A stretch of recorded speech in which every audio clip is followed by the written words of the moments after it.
Yesu akuangazie tena, mtoto wa Mungu, na neema ya Yesu iwe pamoja na wewe. Mungu akubariki kwa utayari wa moyo wako, wewe ambaye tayari umejihisi kufurahia kipindi hiki na kujisikia tuchangie baraka za leo katika Yesu Kristo. Tunaposimama mbele za watoto wa Mungu, tuna hamu ya kumtukuza Mungu, tuna hamu ya kuchangia wema wake na kucheua upendo wake, ili tupate ukomavu na afya ya kiroho ndani ya Mungu wetu, ndani ya Yesu Kristo. Kazi tuko tunafanya ni kwa ajili ya Mungu. Hatugombei heshima, hatugombei sifa, tunagombea utukufu na sifa za Mungu. Wewe ambaye pia na wewe una hiyo shauku, kumbe tutakuwa pamoja na wewe kwa muda huu, kwa dakika ambazo tutajaliwa na Mwenyezi Mungu. Karibu na kukaribisha. Kokota simu yako, kokota kompyuta yako, washa TV yako. Mungu azungumze na wewe wakati tutakuwa nasikiliza neno hili. Nakushukuru sana na kutakia mema. Tuombe Mungu atushiriki, utukufu wake inyeshe kwetu kama mvua, baraka za mbinguni zitujie. Karibu sana. Tutaenda kupekua maandiko matakatifu na tutakuwa tukiongelea neno linasema nguvu za msamaha. Nguvu za msamaha. Mungu akusaidie, Mungu akujalie. Ukiwa umeweka kidole ndani ya kitabu cha Mathayo sura ya 6 mstari wake wa 12 utafika 13. Mungu awe pamoja na wewe, Mungu awe pamoja na mimi. Tuombeane Mungu atufunge sote kwa kamba moja ya upendo, na nguvu za Roho Mtakatifu zituongoze. Mtakatifu Baba yetu, tunakuja mbele zako Mungu na tunakuamini wewe uliye Mungu pekee. Asante kwa sababu hautatuacha. Asante kwa kuwa umetutendea mema mengi. Na tena muda huu Baba, ninahitaji Roho Mtakatifu aniguse na kunikubali. Bariki huyu msikilizaji, tubariki sote Mungu. Neno ambalo tutaenda kugusia liwe baraka kwetu. Zungumza na mtu fulani Mungu. Zungumza na mimi pia. Amani yako itawale mwanzo hadi mwisho. Kwa uwezo wako tumesimamisha kazi za kuzimu. Kwa uwezo wako tumemharibia shetani kazi na miradi, tukimtangaza Mungu, na Mungu pekee ndiye anajitukuza wakati huu na baadaye, kwa jina la Yesu. Amen.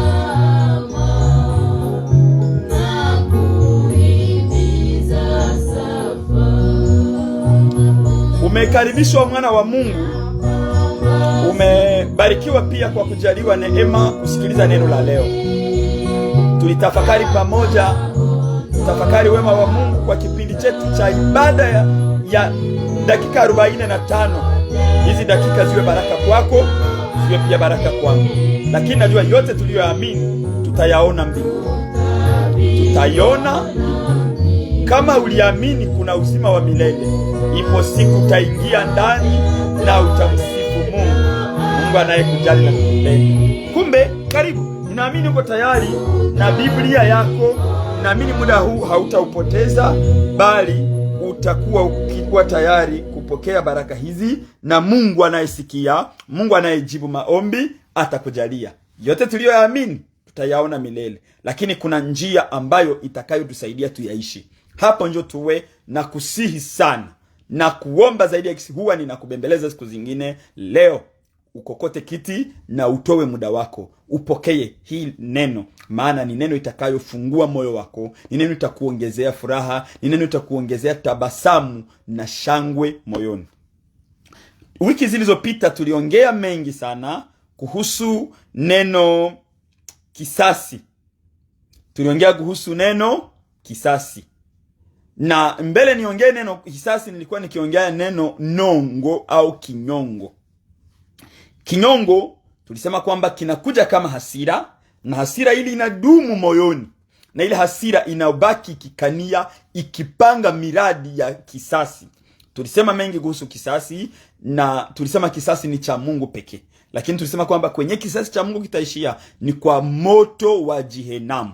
Jehanamu itakapofunguliwa, shetani anafungwa minyororo, mikono na miguu, anatupwa ndani ya moto wa milele, yeye na malaika zake, na wale waliokataa jina la Yesu Kristo, wale waliokataa kutembea katika maisha matakatifu kama vile Kristo Mungu wetu anataka tutembee, tuwe watakatifu kama yeye alivyo. Kumbe kizazi hiki tuliambia wana wa Mungu tukimbie, kila mtu aponye maisha yake, tukimbilie kwa Yesu, maana kwa Yesu, walio ndani ya Yesu hakuna hukumu. Yesu Mungu wetu leo ametuita, anatuita kila siku, kila saa kama mwana kondoo. Amefungua lango la neema. Lango la neema liko wazi kwa ajili ya wote. Na kama hili lango la neema liko, tukimbie kisasi. Yani kisasi ni hukumu, hukumu wa milele. Na hukumu hautaishia tu kuhukumu na hukumiwa, lakini kutakuwa adhabu, yani malipizi, kutakuwa pigo ya milele. Tukimbilie kwa Yesu nasi tutapona. Tunaenda na wakati, na leo hatutaongelea tena kisasi. Tuliambia watoto wa Mungu tuache hii kinyongo. Kila mtu ajisikie kuvua, kushusha, maana ni mzigo mzito kabisa. Kinyongo hiki ni mzigo mzito. Kama bado unakichukua, inakusumbua, tua ili usifikie kwenye kisasi. Inaenda kama ngazi. Unaanza na ngazi ya kinyongo hiki, unaenda kwa ngazi ya kisasi, na ngazi ya kisasi sasa itakupeleka pabaya. Ili tukimbie, kwa kuwa mshahara wa dhambi ni mauti, na karama ya Mwenyezi Mungu ni uzima wa milele. Sasa tukimbie. Na nikwambie, neno la Mungu limetuambia, tusoma katika kitabu cha Waefeso kwamba unapokuwa katika hasira, jua lisizimike ukiwa katika hasira, ili usije ukamupe shetani nafasi. Sasa ukilinda ile hasira muda mrefu, wewe unamupa shetani nafasi. Watu wengi wamemupa shetani nafasi katika ndoa zao pasipo kujua. Japo ilikuwa ni jambo ndogo tu na lingeisha hapo basi, na inapita. Haiko ujinga wewe kuachilia, sio ujinga na sio udhaifu, lakini ni tunzo la nafsi yako. Mara nyingine tunaenda kwa watumishi wa Mungu, tunaenda kuwaona, tunaenda kupeleka maneno yetu na matatizo yetu kwa huyu na huyu. Japo hauna haja ya washauri, una haja ya kujishauri wewe mwenyewe kwanza. Hauna haja ya washauri, una haja ya kujishauri kama vile neno la Mungu linakushauri. Sasa ukienenda kufuatana neno la Mungu utajiponya. Ubarikiwe. Leo tunaenda na neno ile. Sasa njo niseme, ni kama uko na funguo. Ulikuwa umefunga kufuli, na kufuli na baki kabisa likifungwa. Kitu gani kitakacho kusaidia kuachilia? Ni funguo. Sasa ufunguo huu ni neno msamaha, na tunajifunza nguvu za msamaha. Kama tunaongea nguvu za msamaha, ni ufunguo, na huu ufunguo utakapoutumia utakusaidia. Huu ufunguo utakapoutumia utakuponya. Huu ufunguo unazidi shindano ya kila antibiotic unaweza kukudunga. Ufunguo huu inaweza kukusaidia. Mpendwa, hata waganga, hata wanasaikolojia nao wameshindwa kujua dawa ya ugonjwa wa moyo, kwa kuwa ugonjwa wa moyo huu unatumika ndani ya utu, inatumika na mtu wa ndani. Sasa kwa kuwa mwili ni dhaifu, hautastahimili, hautaweza kuchukua uzito wa mawazo, hautaweza kuchukua uzito wa chuki. Mwili huu hautaweza kuchukua uzito wa hasira ya kupitiliza. Sasa baadaye unasikia moyo unaanza gonga. Na huu moyo, ninaongea moyo kama kiungo, siongee moyo kama mtu wa ndani ambaye nimesema akitoka au unapomwishi katika hali ya kiroho anaitwa roho. Sasa huu moyo wako, huu moyo nyama ya kiungo kinachotumika damu. Sasa kwa kuwa kinatumika sana na bongo yako inatumika, hauna muda hata wa kupumzika, unawaza sana. Huu msongo wa mawazo unapoendelea, unaenda hasiri hata viungo vyako vinavyotumika na mzunguko wa damu. Ndio mtu anapata high blood pressure, au anapata pressure ya aina yoyote ile. Kumbe tujikaze, tukimbilie kwa neno la Mungu. Neno ni dawa. Mungu amewatumia neno lake ili neno lake liwaponye. Lakini watu hawana muda wa neno. Tuna muda wa kutafuta pesa, tuna muda wa kufanya kazi, tuna muda wa kula na kunywa, tuna muda wa kushangilia, tuna muda wa kula raha. Lakini ile raha yote mwisho wake ni mwingi wa mawazo. Ikiwa tajiri naye anaweza kugonjwa msongo wa mawazo, ikiwa naye anaweza kuwa anxious, mahali fulani anapata anxiety na anasikia kabisa ni kama atapasuka, anapitwa, inamupita. Ikiwa pesa kweli inaleta raha, kwa nini tajiri anaweza kugonjwa ugonjwa wa moyo, msongo wa mawazo? Kwa nini? Ikiwa kweli pesa inaleta raha. Acha nikwambie kwamba kiletacho raha ni nafasi ambayo unapatia neno la Mungu ndani ya moyo wako. Ninaenda na neno lile, tunaongea neno ufunguo huu ambao inakusaidia kuweka moyo wako huru kabisa na akili yako ipumzike na ujirudishe katika usingizi. Yawezekana insomnia ilishakutesa. Nini naleta insomnia? Kwa kuwa hausamehe yake. Uko na insomnia ya miaka kwa kuwa kuna kitu kinaumiza moyo wako mpaka hausinzie, mpaka. Sasa kitu gani kitakusaidia? Usamehe. Amen. Unaposamehe utasikia kwamba unashusha mzigo ambao ulikulemea. Najua haiko rahisi, lakini kwa nguvu za neno, kwa uwezo wa Roho Mtakatifu utaachilia. Kwa uwezo wa Roho wa Mungu utajikokotea furaha ya moyoni. Mtu mwenye kuweka kinyongo hana furaha. Na utajiri wa moyo ni furaha. Amen. Raha ya mafanikio ya dunia ni furaha, ni amani ya roho. Kama hauna amani ya roho, yote utayaona lakini hayatakufalia. Kumbe ninakujia nikwambie kwamba upatie neno nafasi ndani yako. Usiishi kama mnyama. Roho yako, moyo wako una haja ya neno. Kuna tenzi, kuna zaburi zinaweza kukusaidia utulie. Zinakumbia matumaini. Na kama hauna matumaini, unafananishwa na mifupa mikavu. Mtu ambaye ana matumaini, mtu ambaye ana upendo, mtu yule anasamehe. Amen. Twende na neno la Mungu. Ninaamini kwa kitangulizi hicho umenielewa vizuri sana kwenye tuko tunaenda. Tumemaliza kinyongo, kisasi. Sasa hivi tunaongelea nguvu za msamaha. Ninaita ufunguo wa moyo wako, ufunguo kwa ajili yako. Siku moja umuone Mungu. Sikwambie mimi kama vile ninavyoamini neno kwamba ukiwa mhudumu, ukiwa na huduma nzuri unaingia mbingu. Sijakwambia vile. Sijakwambia kwamba ukiwa mwimbaji mzuri tayari mbingu unakanyanga. Ukiwa mchungaji mzuri mbingu unakanyanga. Ukifanya miujiza, ukiwa nabii, mwinjilisti mzuri mbingu unakanyanga. Sijakwambia vile. Ndio Mungu amesema mtu akimtumikia, Yesu amesema mwenyewe, hata Baba aliye mbingu, ambaye ni yeye tena Mungu mkuu, Baba neno, atamheshimu. Lakini unatumikaje? Kama moyo wako unajaa mizigo na kujia ushushi. Maana neno hili halihusu mtu yoyote au halibagui au halichague mtu yoyote. Linanihusu. Huu ndio upanga kabisa ukatiayo ngambo mbili. Ujumbe wa leo ni upanga ambao itakata kila mtu ambaye inafikia kabisa na libanga ya molili oyo alelie zuie. Kama neno la Mungu litakugusa, ni kwamba wewe ningekuomba usilie, lakini ulipokee kama neno lako. Eti jiwe la gizani yule linagonga, anayelia ndiye linagonga. Mimi sikutakia kwamba ulie, lakini nakutakia kwamba ulipokee kama huisho ya nafsi yako. Utabarikiwa sana. Mungu awe pamoja na sisi. Kipindi hiki kiwe kipindi cha amani. Napoendelea nataka niongee maneno 5 ya uhusiano na ushirika wa kijamii. Nimewahi kusema na narudiliaka haya maneno sana, sababu najua yanatufalia sote kiroho na kijamii. Ninaongeleaka neno salamu, ninaongelea neno ukaribisho, ninaongeleaka neno shukrani, ninaongelea neno kwa heri. Neno la mwisho ni neno msamaha. Ninaongelea neno msamaha. Siongelee salamu, siongelee ukaribisho, siongelee shukrani au kwa heri. Ninaongelea neno msamaha. Katika jamii, katika ndoa, katika kazi, katika biashara, kote kwenye tutakuwa, hata na shuleni kwenye tunatosha shahada, nako tunahitaji msamaha utumiki. Na huu msamaha kama tunauongelea, Yesu alipofundisha wanafunzi aliwajia na kuambia, mnapoomba semeni. Tusome kitabu cha Mathayo sura yake ya 6 mstari wa 12. Mathayo sura ya 6:12.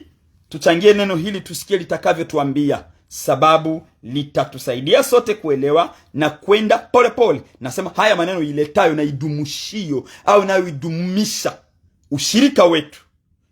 Msamaha nao ni wa maana. Ndoa yako kama utenda tu na I love you tu, hautaiweza kama haujue msamaha. Amen. Kazi yako hautaiweza kama hauwezi kusamehe hata wenzako watumishi au watumishi wako, bwana wa kazi. Amen. Kanisa hautaliweza kama wewe unaingia kanisani unajua unakuta watakatifu kule. Hautakawia kama haujue kwamba utakuta wenzako binadamu na mnaweza kugongana, mtu anaweza kufanya kenye haujui, na nguvu ziwezazo kukusaidia uelewe mtu ni msamaha. Amen. Tunaenda sura ya 6:12. Neno linasema ifuatavyo, wewe usome katika lugha yako. Pardonnez-nous nos offenses, comme nous aussi nous pardonnons à ceux qui nous ont offensés.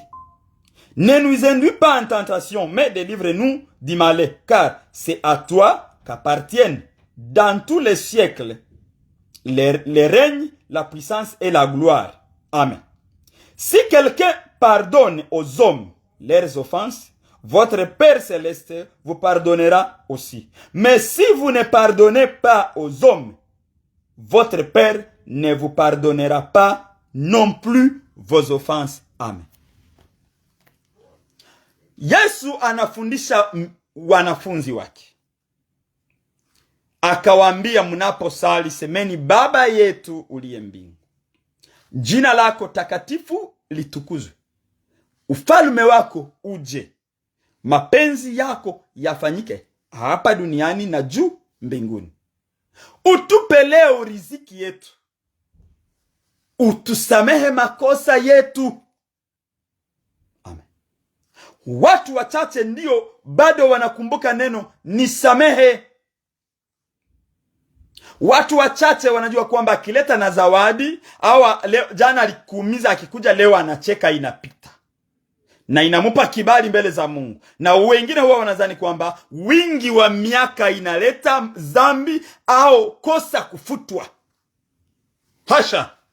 La longueur du temps n'efface jamais un péché. Une faute non encore confessée, non encore, dont on ne s'est jamais repenti. Wingi wa siku haufuti dhambi ambayo haujatubu. Mungu hata samehe dhambi kwa kuwa miaka inapita. Maana hata dhambi za tangu uumbaji bado zitaadhibiwa tu. Maana waliokufa katika dhambi siku ya hukumu wataadhibiwa. Na bado tuna neema wakati tungali katika mwili. Nilikukosea, nitubu kwako, nitengeneze, bado nina huu mwili. Nikiutoka roho haiwezi kuja, inakuja kuambia bado mwenyiko ndani ya mwili nisamehe. Hasha. Amen. Bado nina mwili na sitasubiri kinywa kifungwe, na ninakuombea siku ya kufa kwako vitu ambavyo uombe Mungu. Kifo chochote utakachokufa, iwe kifo cha ajali, iwe kifo cha maji, iwe kifo cha magonjwa, omba Mungu dakika yako ya mwisho unene neno.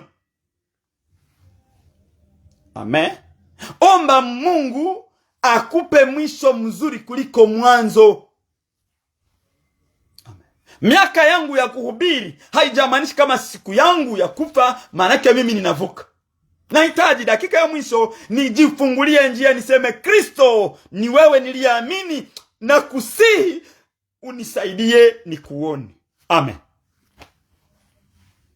Atakaye kiri kuwa Yesu ni Bwana na Mwokozi wake atapona, ataokoka. Hiyo vesi ndipo inatumika. Maana leo wanaomkiri Yesu wako wengi, na Yesu mwenyewe alisema sio wote wamwitao Bwana Bwana ndio watakao ingia katika ufalme wake. Ingekuwa wote ndio wataingia, ni kwamba wanokole na Wakristo ndio wengi, dini ya Kikristo ndio ya wengi mdunia, ni kwamba wote wangeingia mbingu sababu wanaita Yesu kuwa Bwana wao. Lakini hii dakika ya mwisho, omba Mungu umkiri upone. utusamehe makosa yetu.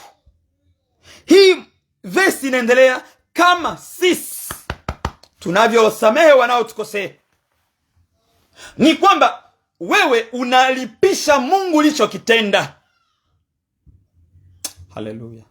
Nguvu ya msamaha. Ulipishe Mungu ulichokitenda. Mtumishi, lipisha Mungu ulichokitenda. Hapana tu Mungu nilihubiri sana, Mungu nilifanya miujiza, Mungu. Hapana. Na nikukumbusha kwamba hii mada, hii ujumbe ni ujumbe nzito miongoni mwa ujumbe zote zilizomo katika maandiko matakatifu.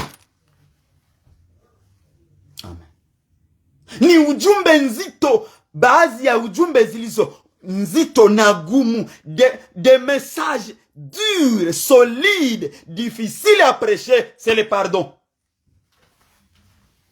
Amen. Ni gumu, sababu inahukumu hata mwenye uko nasema. Je, na wewe unasema hayaka hata uko na hubiri, na unasema hayaka hata uko naimba? Inahusu kila mtu.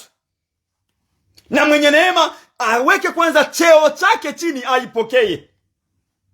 Mwenye neema aweke kwanza umri wake chini apokee ujumbe unaohusu msamaha. Mwenye neema asahau kwanza miaka ya huduma, ajivutie neema, ajiulize kwanza, je, hata na mimi ni mhudumu? Hata na mimi najulikana mhudumu wazuri mjini mtaani. Je, na mimi sihusike? Amen. Utusamehe makosa yetu kama na sisi tunavyo wasamehe wengine. Ubarikiwe. Eti kama hausamehe wenzako binadamu, na wewe hautasamehewaka. Wewe unachukua mizigo ya wenzako tangu ulianza. Ona dhamiri zako zinaanza, una makosa ya kila mtu. Alinifanyaka hivi, siwezi hata kumfanyaka hivi. Hata kulilia na magumu, wewe ulinitesaka na mimi siwezi kusaidia. Haujamsamehe. Amen. Yawezekana unaweza kuuliza, kusamehe ni nini? Kusamehe haijamaanisha kama unasahau. Na nilisema mujumbe ilipita kwamba kila kovu kwenye mwili wako lina kumbukumbu yake. Lakini kovu haiumake tena. Na kovu inayouma maana yake bado ndani kuna kidonda. Na hivi vidonda vya ndani ndivyo tunajia tuviponye kwa jina la Yesu. Kila kovu ina kumbukumbu. Aliumiaka hapa, unajua. Nina kidonda hapa, ulijikata hapa na kisu, shindano ilikuingia, walikukata na mpanga, walikupiga jiwe, walikufanya hivi. Kila kitu unapoona cicatrice juu ya kwenye mwili wako, unakumbuka yaliyotendeka. Lakini hauendi tena kulipisha yaliyotendeka. Na si Mungu anipe hekima ya juu nifasiria ujumbe kuhusu msamaha, ili kila atakayesikia kwamba kuna tetemeko ambayo inapita katika mwili wake na ajikute kwamba anahusika. Naomba Mungu, nikiwa pia ninaongea, Mungu niazime maneno yenye siongee yake hata mtaani. Niseme maneno ya mbinguni, nimaanishe kile wewe unataka niambie huyu baba na huyu mama anayenisikiliza.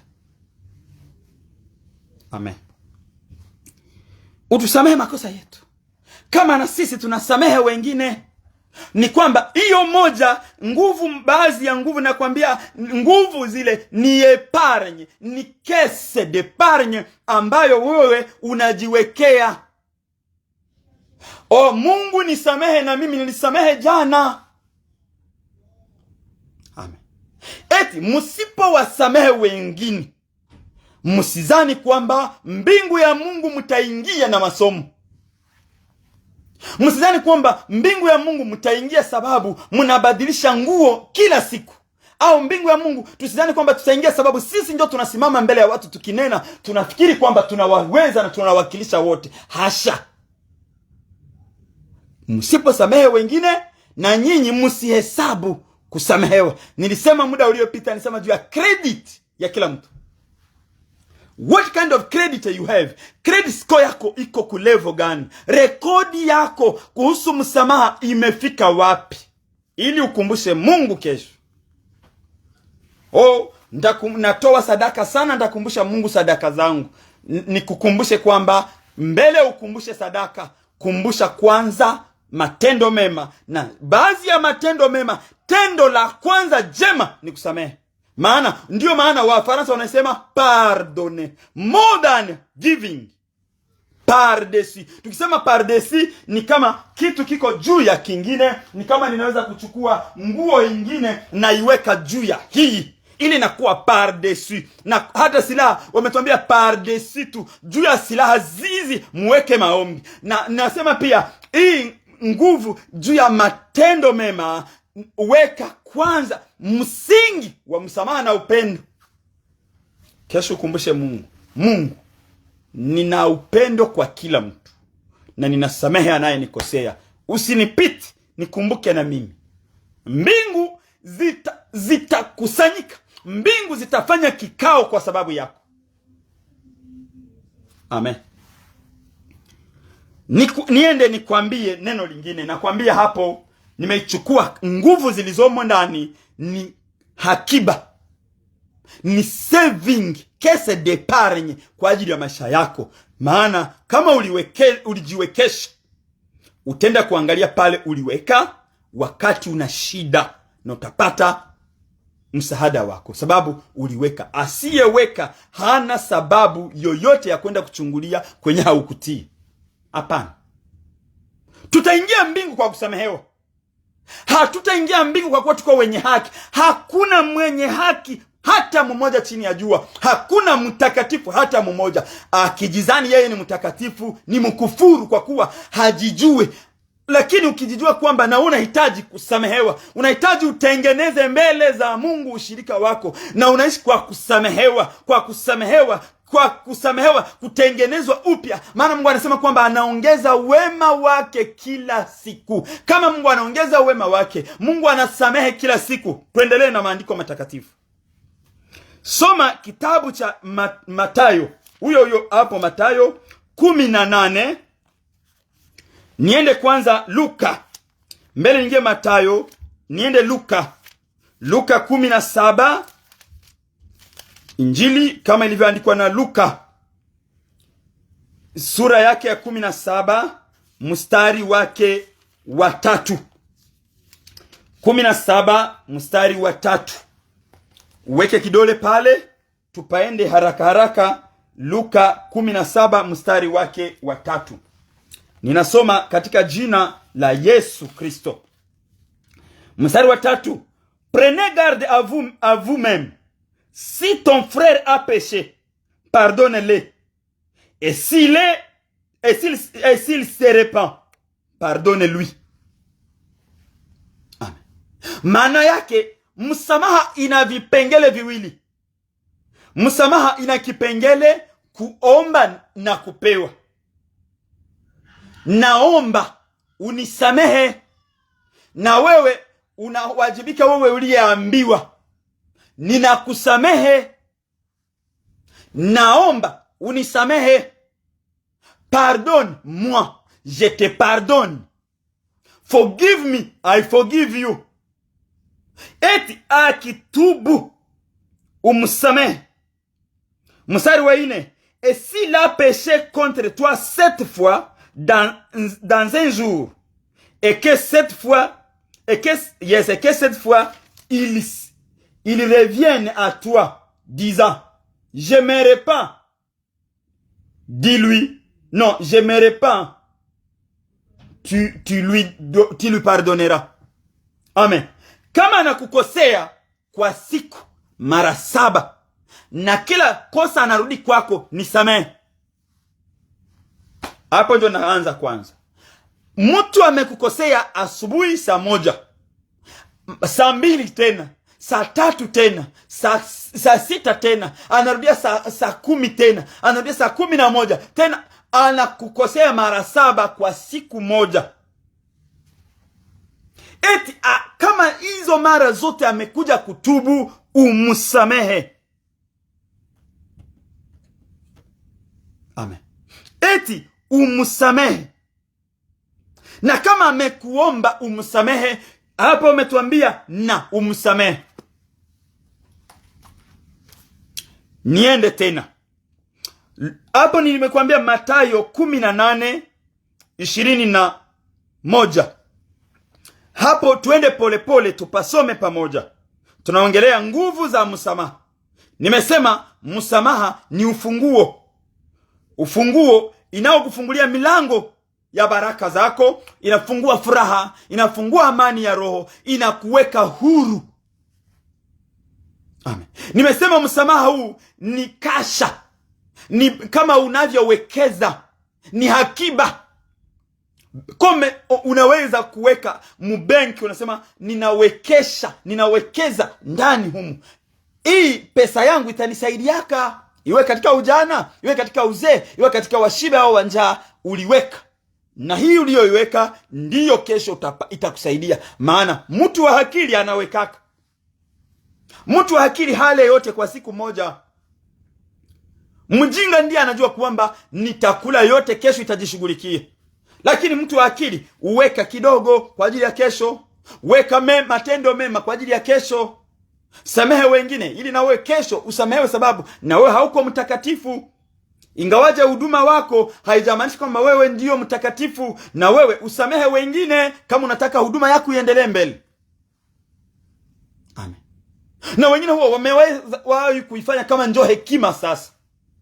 Kwanza dunia yenye iko leo, ukikwa kwa mpagani anakusamehe uende zako. Na wanamalizia mchapombe. Lakini watumishi wa Mungu wakikwazana, hata salamu hawapeani. Tuache ile. Tukumbuke kwamba Mungu wetu ni Mungu wa kusamehe. Mungu wetu ni Mungu wa kuachilia. Mungu anaposamehe makosa yako ni kwamba kosa lako analitupa katika mto, na mto unatiririsha, unapeleka, mto haupandake, inaenda. Ametuambia kama vile zambi, kama vile mashariki na magharibi, kusini na kaskazini haviwezi kutanana, ndivyo Mungu hakumbuki mabaya yetu anapotusamehe. Amen. Never east can meet west. It can never. West can never meet east. No. North can never meet south.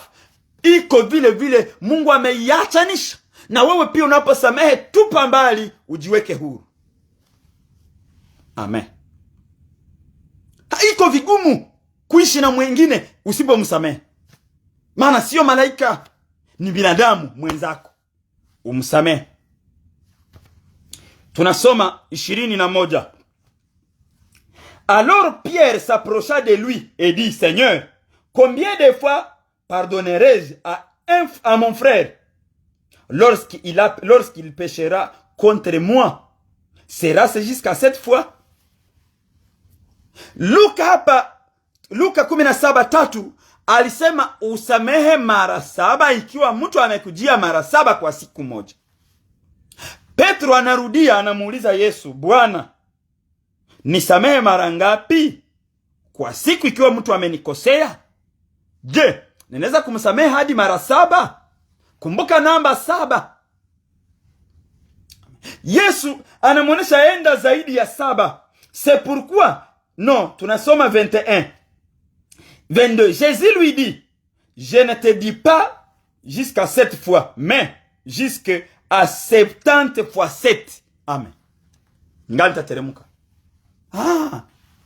Mimi siishie Yesu akamwambia siishie pale hapa Luka 17:3 hadi 4. Ninakwambia tena usiishie 7, maana siku haina saa 7, siku ina saa 24. Sasa uende na zaidi ya saa za siku.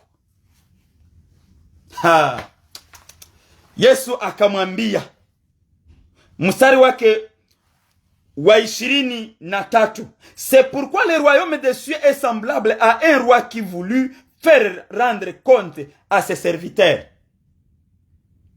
Niliongea habari za ripoti. Ufalme wa mbinguni inafananishwa na mfalme. Huyu mfalme ni nani? Huyu mfalme ni Kristo. Kristo, Bwana wa msamaha. Ufalme wa mbingu inafananishwa na mfalme ambaye aliita watumishi walete ripoti. Tukiendelea utaona hawa watumishi, kukaja mtumishi mmoja. Yule mtumishi alionekana iko na talanta 10,000 za deni. Mfalme alipoona huyu mtu ana talanta 10,000, mfalme akaamuru, huyu mtu hawezi weza kulipa hii deni, na wewe kuna kosa ulifanya, usiposamehewa ni kuuawa na jamaa lako, nyote mnasagwa. Mfalme akasema inabidi yeye, mke wake na watoto wake wote wauzwe ili deni lile lilipwe. Haleluya. Mfalme akasema inabidi huyu baba, yeye na mke wake na watoto wote wawekwe bei ili walipe hizi talanta 10,000. Talanta 10,000 ukienda kuzikonveti mdola, au ukienda sikonveti mdola, utaendaona kwamba ni pesa nyingi sana. Talanta 10,000 ni milioni ni bilioni 13.48 dola leo. 10,000 talents équivalent à 13.44 billions. Amen. Huyu alikuwa na deni ya babilionaire 13.44 billion ndo deni yake alikuwa nayo. Amen. Alikuwa na talanta za deni 10,000. 10,000 talents équivalent à 13.44 billions de dollars. Ukienda angalia, alipashwa kuwa natumika ngapi? 60 millions par jour. Hawezi weza kusudi alipe hili deni msiku chache. Utalipaka je? 10,000 talents. 10,000 talents en dollars ni 13.44 billions. Utalipa je? Inabidi sasa maisha yote iondolewe, na hata wangemuuza mwenyewe na bibi na watoto, basi ilikuwa ni njia basi ya vengeance. Huyu mtu akaanguka kwenye magoti akasema, Bwana wangu nakusihi univumilie. Kwa Kiswahili kingine, nakusihi unihurumie, unirehemu. Nitalipa pole pole, mimi na watoto tutatumika, tulipe pole pole. Zambi tulizo nazo, zambi tunazozifanya kwa siku zinastahili tuwawe. Sababu mwenye angenunua huyu baba na mke na watoto, kama angeenda kuchinja, kama angeenda fanya nini, hatujue, lakini hawangeweza kulipa. Ukienda kuchukua talanta moja uikonveti mudola, talanta moja entala egal 6,000 deniers. Kukatokea wapili. Huyu wapili, niache wapili, nasema huyu aliyekuja iko na 13.44 billions ya deni. Inabidi yeye mwenyewe na watoto wekwe bei, wauzwe. Bwana alipomuona majuto yake, asifiwe Mungu anayehesabu majuto yetu kwa kutusamehe. Mungu hashurutishwi, Mungu haamuriwe kusamehe. Hapana. Na ndio maana mtu kwa kusamehe usimforce. Kusamehe ni hatua, inachukua muda. Usimwambie sunisamehe tu, susamehe na we mwenzako, na wenjo, asenjo waimbaji. Usiforce mtu kusamehe, inachukua hatua. Na huyu bwana alipoona hakazwe na mtu, ni yeye kama Bwana mwenye uamuzi. Notre Dieu est souverain, il fait ce qu'il veut. Haamuriwe. Watu wote wanajua kwamba basi atasema mchinji au atasema muweke. Alipoona akasema, nenda, nimekusamehe wewe na watoto wako, tangu sasa muko huru. injili ya msalaba. Huyo bwana akatoka pale amefunguliwa. Wewe umeokoka, jina la Yesu unalifanya biashara sasa.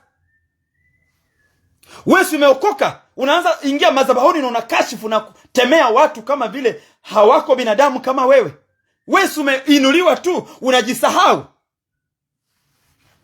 Wewe umesoma, unaanza ona mwenyewe hakusomaka kama ni kakitu mbele yako. Omba Mungu.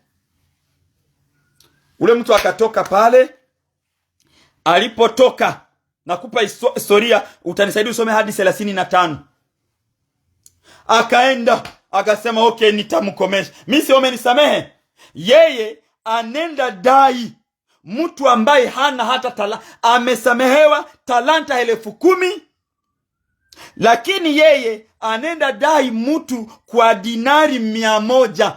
Haienee hata talanta. Talanta moja ni dinari 6,000. Haleluya. Entala ni 6,000 denier. Sasa yeye mtu ana deni lake la dinari 100. Anasamehewa talanta, nasema vizuri, anasamehewa dola bilioni 13.48. Yeye anenda funga mwingine chini ya dola moja. Chini anenda funga kuma masenti santime. Yeye amesamehewa bilioni. Mwanadamu. Habari hizi za msamaha watu wanakuwa wanazisamehe, wanazihubiri kama hazijamufikia. Uko mtumishi wa Mungu wanakuletea kesi, unasimama unasema, sawa inakupata. Unageuka mchungu kuzidia aloe vera. Mimi hapashi hawezi nichezee. Mimi niko wende Dieu. Mimi ni mpakaliwa mafuta, hapashi ufanye hivi. Uko mpakaliwa mafuta, lakini ile mafuta yeye unajizani haita kufungulia mbingu usipokuwa kusamehe. Amen. Samehe ulete ushirika na wengine, amani tawale. Hapana wewe kujiona kwamba wewe njo uko plus autoritaire, tu ne peux pas pardonner pour faire ramener la paix et la joie entre les gens de Dieu. Hapana. Tu finiras mal. Mtu anatoka pale anasema okay, ngoja na mimi niende nioneshe sasa. Nitamkomesha. Sana fika anaenda mnioneshe kale kama mtu kenyika kona dinari yangu 100. Akachukua mwenzake akamuweka ndani, akamutia, akamufungisha. Mimi amenisamehe dinari 10,000. Talanta 10,000. Wewe una dinari zangu 100. Leta hapa wewe. Tia. Mimi siwezi kuvumilia. Quand le coq chante, il ignore qu'il était un œuf. Jogo anapowika hakumbukaki kama alikuwa kama yai. Nani wewe tena kumbuka mlikuwa kama maskini wewe? Unaweza kukumbuka kama sio alikogota chini kwa barabara kuyalala? Unakumbuka? Unakumbuka kwenu mlikuwa mnaishi aje? Kusudi mkule. Chimbua mihogo ile siku na inasongwa. Yesu amekuinua, umesahau? Kumbuka kwenu. Kumbuka tangu uko mtoto uliteseka je. Kumbuka umsifu Mungu. Kumbuka tu Mungu amekutoa wapi. Yesu tusaidie. Kumbuka tu. Na wewe ukumbuke usaidie wawili kwa ajili ya Yesu. Niko Ulaya juu nilikawia mkambi. Wangapi wako ndani leo wanazekea mule, wanazekesha watoto. Neema ya Mungu yatosha. Basi muda unaenda. Nitamalizia pale nikikwambia nini. Huyu mtu alisamehewa bilioni 13.48. Ya anaenda fungana ya dola hapo. Ukienda matalanta ni talanta 10,000. 10,000 talents équivalent à 13 billions point 44 en dollars. Valeur yake. Amen. Sasa huyu Bwana aliposikia, wewe nilikusamehe, unaenda kufungana kwa kitu kidogo. Niletee ule mtu. Usiposamehe hautasamehewa. Wewe ulisamehewa kosa kubwa. Wewe aliyesamehewa deni kubwa alimpenda bwana wake kuzidi aliyesamehewa deni ndogo. Amen. Wewe mwenye Mungu ametoa mbali sana, ulikuwa unateseka kuwazidi wote. Ungempenda Mungu kuzidi mwenye alitoka mjamaa la matajiri. Ungempenda Mungu sana. Unasema hapana. Siwezi acha Mungu, nitamtukuza hadi mwisho wa dahari. Ananitoa mbali. Yawezekana kwa wewe mwenyewe kwenu ulipata diploma. Yawezekana kwa wewe mwenyewe kwenu ulienda nje. Ulifika hata basi ukafanikiwa ukafika South Africa. Yawezekana. Kuna wengine alifanya gafe moja hivi, alipiga akafika South Africa kwa neema, basi akawa msaada wa jamaa. Kumbuka, Mungu alikukumbuka alikusaidia ili na wewe ukumbuke wengine. Kumbuka ulisamehewa nini ili na wewe usamehe. Kusamehe ni hakiba unayowekeza. Hapana kujiona kwamba wewe umekuwa juu na autorite yako, cheo chako kinakukataza kusamehe. Hasha. Ninakutakia neema ile itembee na wewe. Mungu atusaidie, Mungu atubariki. Mada haya ni marefu, tutaendelea. Nilikuwa nikisema huyu mtu aliyesamehewa hili deni kubwa alienda kufungana kwa kitu ya samani ndogo. Wende uchukue hii dinari 100. Inaweza kwa dola ngapi? Wende uangalie. Kama dinari 10,000 ni bilioni ya madolari. Uwaze. Yesu alikuponya maisha. Yesu aliponya maisha yako yote. Akafa msalabani, akamwaga damu na akatangaza msamaha wa dhambi. Lakini unabakiana hatua ya kuitubu. Alipana njia, atakaye tubu nitamsamehe. Tutafika huko kote. Mungu akusaidie. Hii ni kazi unapewa mimi na wewe. Kazi hii kama umetuambia hapa mstari Mathayo 18:21.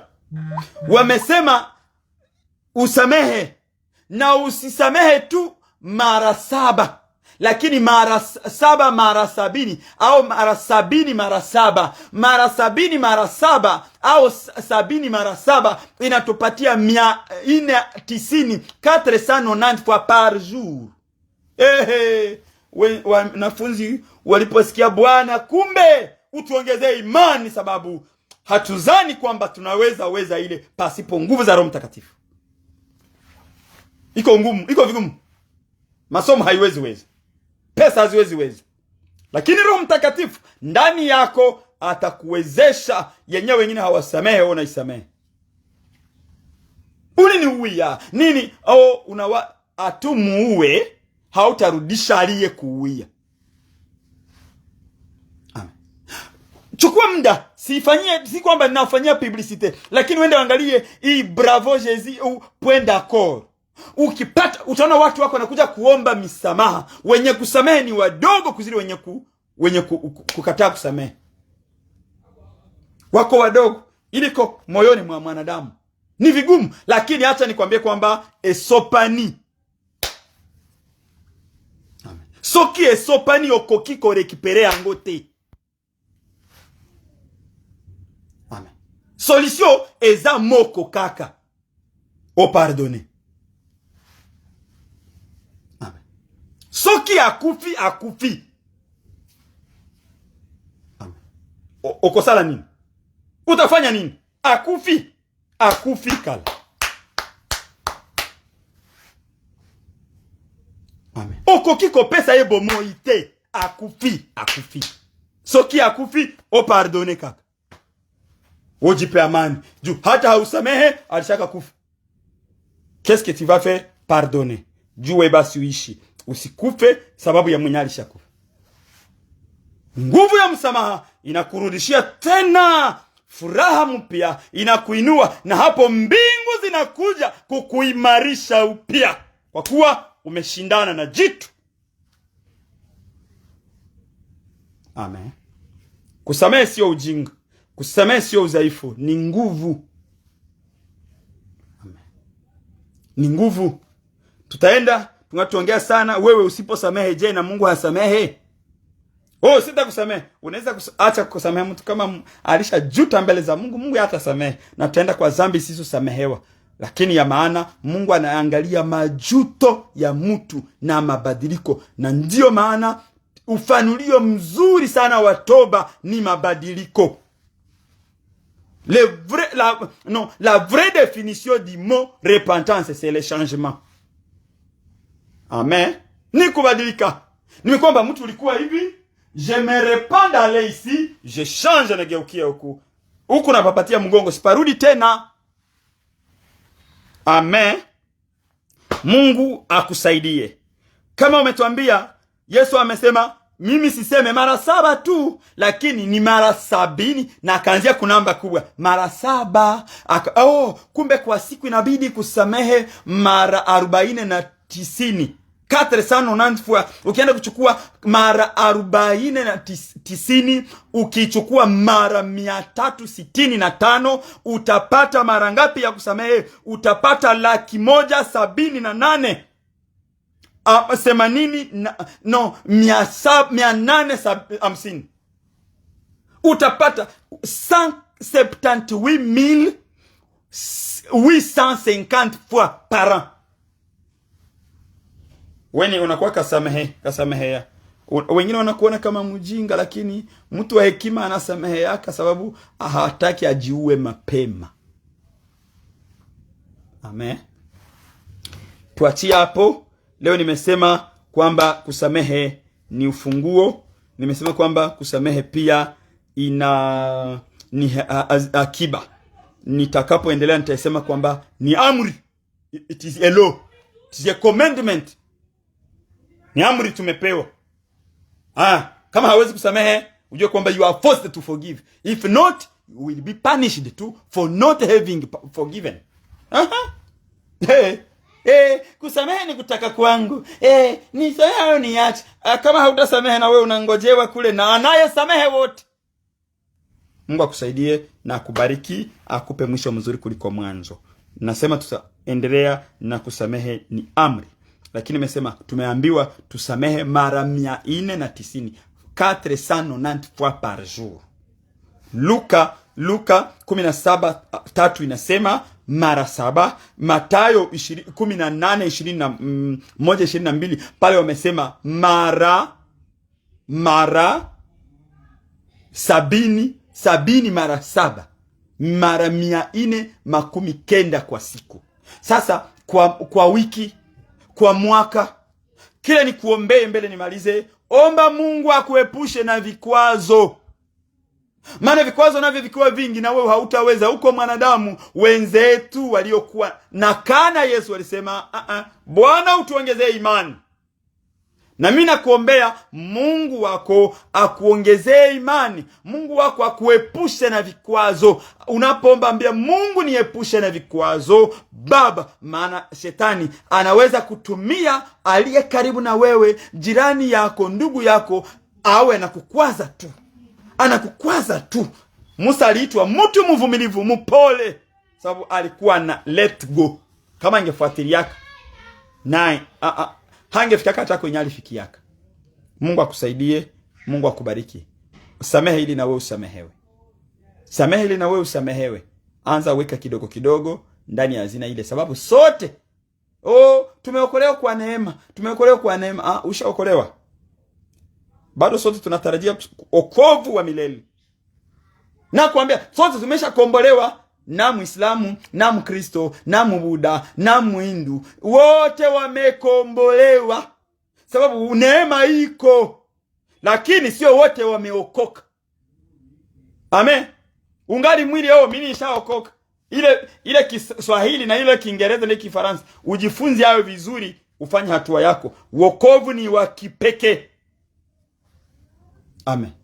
Hii ukombozi ni wa watu wote, imetolewa Golgotha, lakini wokovu utumikie, ujifungulie njia. Mungu akusamehe, Mungu akusaidie. Tuombe Mungu aendelee kutupa moyo wa ujasiri wa kusamehe. Haiko rahisi. Na ndio maana watumishi wengi hii mada wanaiepuka, wanaikwepa. Na ndio maana nilisema wewe mtumishi wa Mungu, kama wewe ni ule ungali ule ukisema mimi juu niko mtumishi siwezi samehe. Samehe kila mtu ili huduma yako iendelee. Kama hautasamehe, kesho utaanza ingia madhabahuni unaanza laani watu wa Mungu na Mungu akuambia walaani. Maana ushakuwa homme public, ukikuwa homme public on doit parler de vous. Watakusema sana, lakini uwe na moyo mkuu, sijali, endelea mbele ujue kwamba umekubali ile kazi ulitumikia wale watu. Kumbe hata wakuseme jipe moyo, jikaze, wakuseme maneno sawa wanakutafuta wasikupate ndani, uko mwenye heri na Mungu naye mtumikia atatukuka. Kwa jina la Yesu naomba Mungu akuwezeshe. Amen. Karibu tuombe Mungu. Mungu wetu ubarikiwe. Na kushukuru kwa siku ya leo tena kwa kuwa umetuzungumza. Na mimi unisaidie, saidia huyu baba, maana kusamehe ni moyo, ni uamuzi. Kama imekuja kwetu kama amri, ni sheria. Ili siku moja na wewe tusamehe, unatuambia na sisi tusamehe. Yawezekana tungeisha kama haungetusamehe yaka. Ili deni kwanza lenyewe lilikuwa linahitajika ulimwengu wote ufunikwe. Lakini kwa kuwa uko mwingi wa rehema, ulimjia huyu aliyekuwa na deni iliyokuwa inagharimu maisha yake yote. Yaani jamaa lote, ni kwamba mfano wa ulimwengu wote ingefunikwa. Lakini huruma zako zilileta rehema kwa wote, ukawaachilia. Lakini huyu mwanadamu unamubebesha mzigo mdogo, huwa dinari 100 tu. Wewe umesha samehe talanta 10,000. Umesamehe dhambi kubwa ya laana ya tangu kuasi Edeni. Kile kinasalia unatuachia dinari 100 tu. Mungu, naombea huyu baba asamehe naye dinari 100, atufungulie njia ya mbingu kwa jina la Yesu. Naombea huyu mama mwenye kuweka kinyongo hiki, na muombe neema, umupe moyo laini, moyo wa nyama. Mwenye kuahidi au kupanga kisasi hiki, umupe moyo wa nyama, asamehe, ajifungue. Maana magonjwa ya roho, ya moyo na magonjwa ya akili, magonjwa ya mwili yatapona, maana amepatia neno nafasi ndani yake. Asante Mungu, najua kusamehe ni amri. Na mara nyingine hatusamehe juu tunataka, lakini tunasamehe kwa ajili ya jina lako. Naomba Mungu, huyu atakaye samehe aende amwambie aliyemwekea, ninakusamehe kwa ajili ya jina la Yesu tu. Na kama haingekuwa Yesu singekusamehe. Na ndio ujumbe wangu, nimeambia watoto wa Mungu, usamehe basi kwa sababu ya Yesu. Mungu atubariki. Amen. Samehe kwa sababu ya Yesu. Amen. Mungu akubariki.